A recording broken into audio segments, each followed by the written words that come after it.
right, so we are here with Chris Do. He is the founder of the Futur, and you've had a kind of an interesting career. How would you describe yourself today?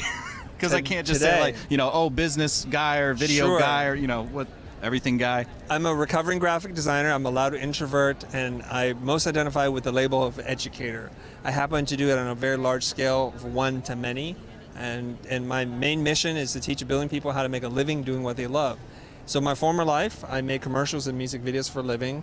In 2014, I started making videos for YouTube because my friend Jose Caballé really encouraged me to do it.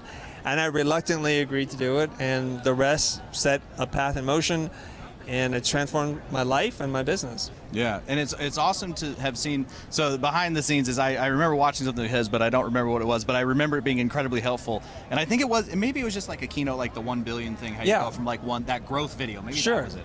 But it's awesome to see you here because starting as a creator, I think is incredibly helpful for people to take you seriously when it comes to like, this is how you grow a creative business versus just like some CEO going like, well, when I was a kid, my dad gave me $1 million. So I saw you doing a couple talks like so far. How's the response been with the attendees of Adobe Max? Because this is a much more creative group than say Cinegear or something like that. Sure. I feel really at home here at Adobe Max. We had a good sized audience who stayed here for almost an hour. So some had to leave because of scheduling conflict, but they stayed, and I like being in front of the community, the tribe, whoever shows up. Some people were just randomly stopping by and listened and connected with the content that we're doing. I love it, and I'm glad that we're back in person because that energy, the pushback, the side comments, the side conversations, it really makes for a much more immersive educational experience versus me just talking to a camera. Yeah. What have people's kind of questions been about starting their own creative business or turning a hobby into a job? There's so many different things. I think they don't know it yet, but they have a mindset limiting belief. They're still operating on the scarcity principle that if someone, like the zero-sum game, whereas if I win, then someone loses, and if someone wins, I lose. A lot of people from developing countries suffer from just massive impostor syndrome, thinking that they can't charge anything. They're seen as a place where you can get cheap labor, and they start to tell themselves that story so much that they believe that that's the only story that they have, not realizing that the world is so much bigger than wherever you live currently. Right. Like you or I can connect and reach with a piece of content across the ocean to countless numbers of people if we make the right kind of content for them.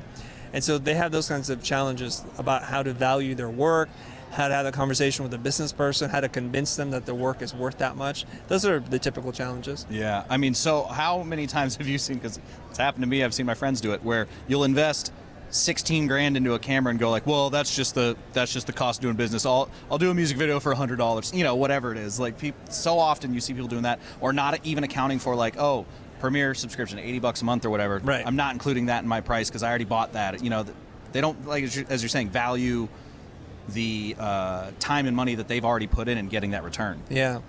A basic accounting class that you can take at a community college would solve that probably within the first 2 sessions. Yeah. And designers, if you're going to work in the business space, you need to learn business mechanics and fundamentals, learning how to read a profit and loss statement. And it sounds complicated, it's not. Understanding the difference between gross profit, net profit, cost of goods sold, and what your final take home is. And these are really important things to understand. So if you ran it across your spreadsheet, you would quickly then realize, why do I work so hard, and at the end of the year, what's in my bank account is very different than what I wrote on a piece of paper, and they can't figure it out.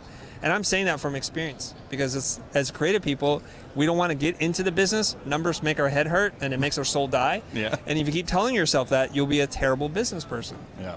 Well, I mean, I've said that before on the podcast. Frame and reference. I've pimped that out 17 times already. When I was in film school, the one thing I wish I did was take a business course. I stuck all of my effort into doing film courses, writing, editing, all that. I maxed out, what do you call it? Not psychology, but, what's that called? Sociology. I did all my sociology courses, thinking, oh, this is going to make me a better filmmaker, and it did.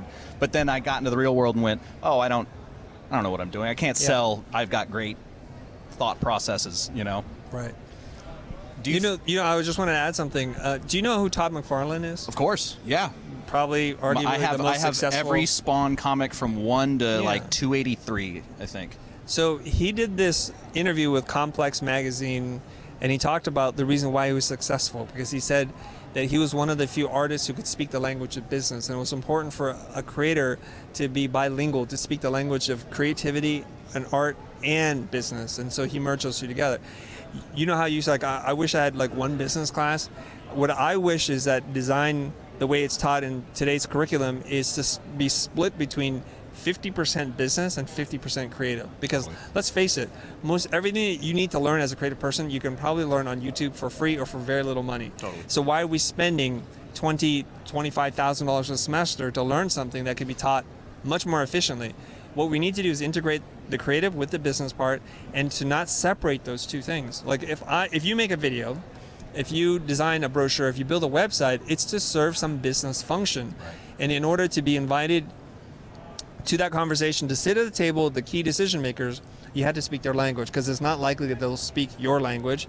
And you want to be able to speak their language, because if creativity can move the needle on a business level, then the game changes. You'll be more appreciated, you'll be listened to, and you'll be paid what you're worth. Yeah.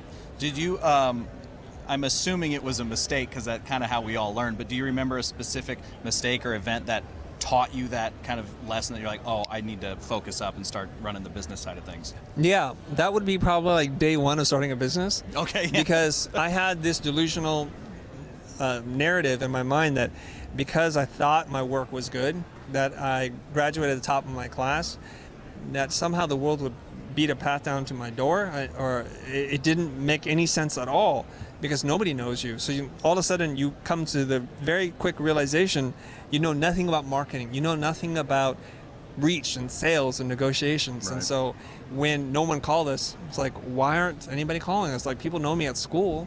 It's a very small world. It's like a microcosm within school, which is another smaller microcosm, right?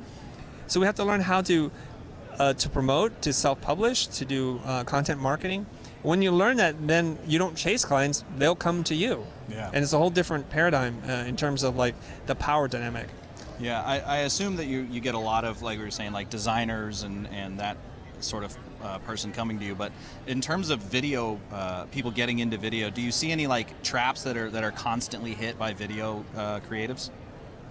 What do you mean, like, traps? Like, is there anything that you see consistently that you're having to tell people like to stop doing to continue? I mean, your whole fucking job, but anything that video creatives specifically are doing, or I guess the other side of that coin is like, is it kind of all creatives are kind of the same?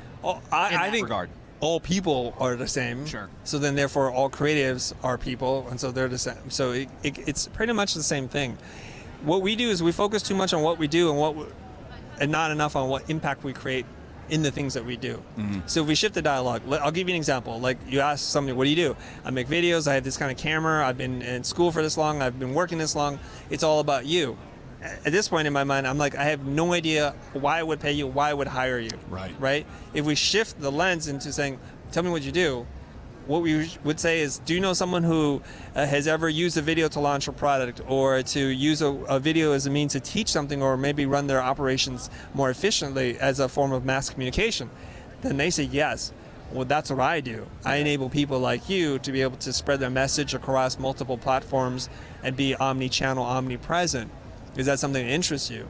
See, I've changed the entire conversation around what I might be interested, the client, versus what the vendor is interested in. Totally. It's the that classic sort of military thing of, like, you know, amateurs talk about weaponry and generals talk about tactics, or whatever that's a common phrase somewhere. Yeah, something like I've that. never heard that phrase before. Yeah, I might be skewing it into the military, but yeah, it's like amateurs talk about gear and professionals talk about tactics and you know, not in that case. I'm just imagining, you know, like the average video nerd being like, well, you know, like you were saying, oh, I got a red and it's great, versus like, well, I provide value to clients by creating this type of video, or blah, blah, blah. Right, and they'll talk about how cinematic it is, or how great the narrative storytelling, the structure, and the three-part act or three-act storytelling.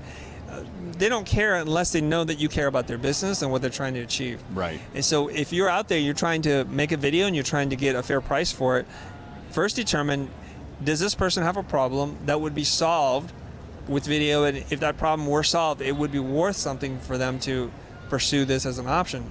If you can't answer yes to both those questions, just forget about it. Totally. So how did you get involved with Adobe Max? We have a long relationship with Adobe. First of all, we love the products, and it's been a lot of chasing to finally get into a position where we can have conversations with them like the ones that we're having today. So I do a lot of different things with Adobe, with education, with promotion. It was online Adobe last year. Okay. That's what I saw. All right, sorry. Yeah, and then we're very fortunate to have a relationship with them where they allow us to have space on the floor so that we can meet people like you and meet our friends and fans who come by, who are traveling from all over the world. This is more convenient and more efficient for us to be here and meet them versus them flying out to meet us individually or me flying to them on one level. Yeah. It's, and kind of wrapping it up, because get back to your stuff. But is there anything you're looking forward to as an attendee that you're excited to do in the live Adobe Max version? There's going to be 3 things. Yes, sir. Well, we already did one thing today, which was the keynote, because I want to see the vision of what's going on. A lot of acquisitions, a lot of power moves happening. So we want to hear from the CEO what's happening. Number 2 is sneaks. I always like seeing what might potentially be coming down the line, and I marvel at the engineers at Adobe and what they think and what they're producing. Some party of that stuff is so far ahead. The party's going to be sick. The party's going to be awesome. It always is awesome. They spend a ton of money on the party, so we might as well enjoy the fruits of their labor, right? And number 4, I'm really looking forward to the concert.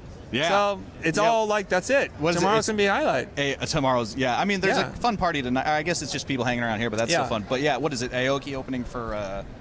Tell me. Oh. Is it 21 Pilots? It's 21 Pilots. Yes, it is. I was just messing around. I knew. I just needed you to say that. No, he told me earlier, because I thought it was. I just saw Aoki on the thing, and I was like, oh, that'll be cool. And then he was like, it's 21 so he's Pilots. going to do a set, and then I think he's just a speaker. Oh, okay, yeah. I just saw his name there, and I was like, of course he's doing the thing. Yeah. So he's a closing keynote tomorrow, maybe, and then he kicks. I think he's in the morning. Oh, okay, all right. Which will be rad. But 21 Pilots, that'll be a. Yeah, I'm really looking forward to him. Yeah, Bash is legit. Because that was the other thing I'm trying to highlight for people, what it's like to be here. And it's really easy to say Bash, but a Bash truly is like, they do spend a ton of money on that thing. Yeah. All right, Chris. Well, thanks so much for chatting with me. Okay, my pleasure. And where can people find your services and information? You can find me almost on every social platforms at the Chris Do, and Do is spelled D-O. Or you can look me up at thefutur.com. The Future is spelled without an E, so it's F-U-T-U-R. Thanks very much, everybody.